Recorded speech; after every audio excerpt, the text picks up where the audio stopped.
नमस्कार दर्शक बंधु जय जगन्नाथ।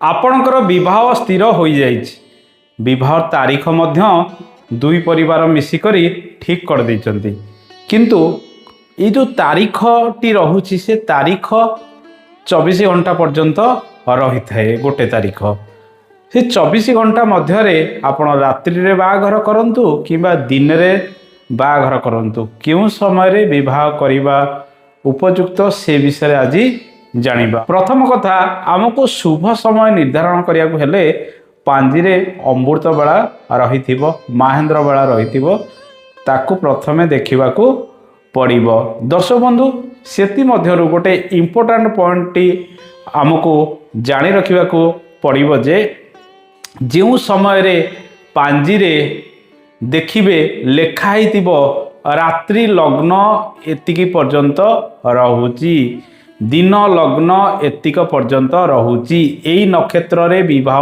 पाणी ग्रहण ए सब लेखाई डिटेल पांजिरे लेखाई धरतु सूर्य उदय दिन 2टा पर्यंत बाहाघर 2टा पर विवाह नाही रात्रि सेमती लेखाई राति 2टा पर्यंत विवाह किंबा 3टा पर्यंत विवाह किंबा एमिति भी लेखाई रात्रि 11टा ठारू सकाळ पर्यंत विवाह ये सब को आपन को देखा पड़ो। यापर आउ गोटे विशेष गुरुत्वपूर्ण तथ्य विषय में आपण मानकु कहूची सब बड़े झीर लग्न को नहीं विवाह विचार करा जाए तारीख स्थिर करा जाए। जो दिन झीर राशि को चंद्र सुधी थिबो रवि सुधी थिबो गुरु सुधी थिबो से दिन ही विवाह करा जिबा ठीक अटे। विशेष करी गुरु सुधी गोटे वर्षर सुधी को दर्शाई थाए रवि सुधी गोटे मासर सुधी को दर्शाई थाए चंद्र सुधी से दिनर सुधी को दर्शाई थाए। दर्शक बंधु चंद्र सुधी नथिले से दिन विवाह होई परिबो नाही। चंद्र अशुभ रे रहिचंती से सब को हमको पांजिरे देखिया पड़िबो जे ये जो झीर केउ दिन सुजुची एवं से दिनटी मध्य विवाह तारीख थिबा आवश्यक पांजिरे ये सब हे गला। धरंतु आपणकर बाघर फेब्रुआरी मास कि मार्च मास कि जो मासरे विवाह रोची से मासर गोटे निर्दिष्ट तारीख रे आपण विवाह करिवे। आपणकर विवाह धरंतु राति ठीक है कि दिन रे ठीक है अमृत बेला रे विवाह करिवे एवं विवाह रात्रिर केते पर्यंत रहुची दिनर केते पर्यंत रहुची ताकू आपण देखिबे। एथि मध्य सबुठार गुरुत्वपूर्ण कथा होची कर्तार लग्न कौन तार्थ झीर राशिर जन्म लग्न कौन। प्रत्येक व्यक्ति गोटे निर्दिष्ट जन्म तारीख समय स्थान अनुसार गोटे निर्दिष्ट लग्न रे जन्म ग्रहण करिथांती। राशि नक्षत्र जा होइथाउ ना काहींकी धरंतु आपणकर जन्म लग्न जातक मेष थाई पारे वृष थाई पारे मिथुन थाई पारे कर्कट थाई पारे एमती मीन पर्यंत जेकोसी गोटे लग्न होइथिबो सेति मध्यरु अष्टम लग्न रे केबे विवाह करिवे नाही। आसंतु से विषय आमे बुझिबा।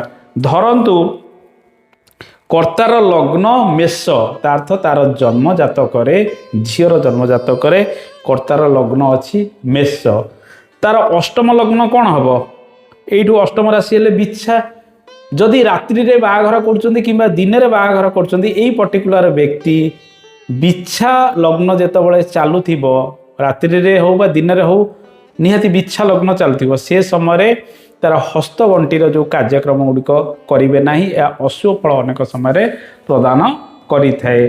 धरंतु गोटे झीर जन्म लग्न वृष अटे तार अष्टम लग्न कहले धनु हम तेणु दिन रे बाहाघर करंतु बा राति रे बाहाघर करंतु जेतबळे धनु लग्न भोग होउथिबो से समय हस्तगंटीर कार्य गुड़िक करेंगे नाही या अशुभ समय अटे। धरंतु गोटे झीर जन्म लग्न मिथुन अटे तार अष्टम लग्न होची मकर लग्न मकर लग्न रे केबे विवाह करेंगे ना जेतबळे दिन रे बा राति रे मकर लग्न भोग होउथिबो। तेणु दर्शक बंधु ये सब तथ्य को आपन को नजर रे रखिबा को पड़िबो। कर्तार जन्म जातकर लग्न जहाँ होइथिबो एवं सेई दिन से 24 घंटा मध्य रे जेतबळे तार अष्टम लग्न भोग होउथिबो मेष पई बिच्छा अष्टम लग्न वृष पई धनु अष्टम लग्न मिथुन पाई मकर अष्टम लग्न, आमर कर्कट पाई कुंभ अष्टम लग्न। तेणु यही सब लग्न रे यदि व्यक्ति जन्मग्रहण करते एवं दिन हो बा रात्रि रे निहाती 12 गोटी लग्न भोग होतिबो, सेति मध्यरु अष्टम लग्न रे विवाह करबा अनुचित। एवं अमृत बेला समय रे आपणकर लग्न को बा हस्तगंटी समय को जदि जो लग्नटी भोग होतिबो से लग्न को जदि बृहस्पतिंकर शुभ प्रभाव होतिबो, शुक्रंकर शुभ प्रभाव थिबो, से लग्नर सप्तम स्थान को जदि बृहस्पति शुक्रंकर शुभ प्रभाव थिबो किंबा बुध इत्यादि शुभ ग्रहंकर प्रभाव थिबो, चंद्र जदि शुभरे थिबे, कौनसी ग्रह अस्त होई नथिबे, ताहाले अत्यंत शुभ स्थिति रही थाए वैवाहिक जीवन रे। तेणु आमे ए कार्यक्रम रे जानिले जे कर्तार लग्न जहा होइथिबो जन्म जातक रे तार अष्टम लग्न जो समय रहुची से समय को अवॉइड करी अमृत बेला रे आपण विवाह करबा उचित। ये कार्यक्रमटी आशा करे आपन को भल लागिथिबो। कार्यक्रम संपर्क रे मतामत देबे। आज तो समय जाय, आज पे एतिकी। नमस्कार, जय जगन्नाथ, धन्यवाद।